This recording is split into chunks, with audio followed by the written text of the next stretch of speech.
কৃষ্ণ সেবা অর্থে শ্রীকৃষ্ণের প্রতিমূর্তির পরিচর্যা, গুরুসেবা ও ভক্তসেবা বুঝিতে হইবে।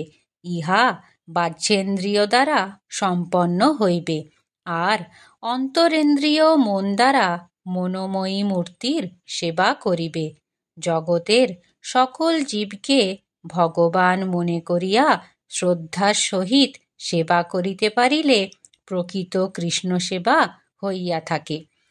শ্রীমদ্ ভাগবত গ্রন্থে মহারাজ অম্বরীশের উপাখ্যানে লিখিত আছে যে তিনি শ্রীকৃষ্ণ পদারবিন্দ চিন্তায় মন, বৈকুণ্ঠ গুণানুবর্ণনে বাক্য, হরির মন্দির মার্জনাদিতে কর, তাহার সৎপ্রসঙ্গ শ্রবণে কর্ণ, শ্রীমূর্তির মন্দির দর্শনে নয়নোদয়, ভক্ত গাত্রস্পর্শে অঙ্গ, শ্রীমূর্তির পাদপদ্মে অর্পিত তুলসীর গন্ধে নাসিকা, তাহাকে নিবেদিত অন্নাদিতে রসনা, শ্রীহরির ক্ষেত্রে পরিক্রমণের জন্য পদদ্বয় ও তাহাকে প্রণামের জন্য মস্তক নিযুক্ত করিলেন, এবং ভোগ্য বিষয়গুলি ভোগলিপ্সু না হইয়া ভগবানের দাসভাবে ভোগ করিতে লাগিলেন।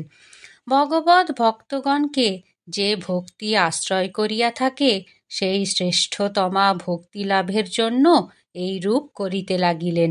এইরূপ করিতে করিতে গৃহ, স্ত্রী, পুত্র, হস্তি, রথ, অশ্ব, সৈন্য, অক্ষয় রত্নভাণ্ডার, অস্ত্রাদি কিছুতেই তার আর আসক্তি রহিল না।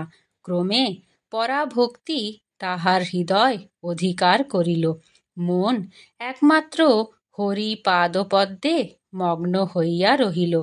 ভগবান নিজ মুখে বলিয়াছেন, যে ব্যক্তি সর্বদা আমার নাম গ্রহণ করেন এবং আমার সেবাতেই যাহার প্রীতি অনুভব হয়, আমি তাহাকে ভক্তি ভিন্ন মুক্তি কখনোই প্রদান করিব না। জয় গুরু।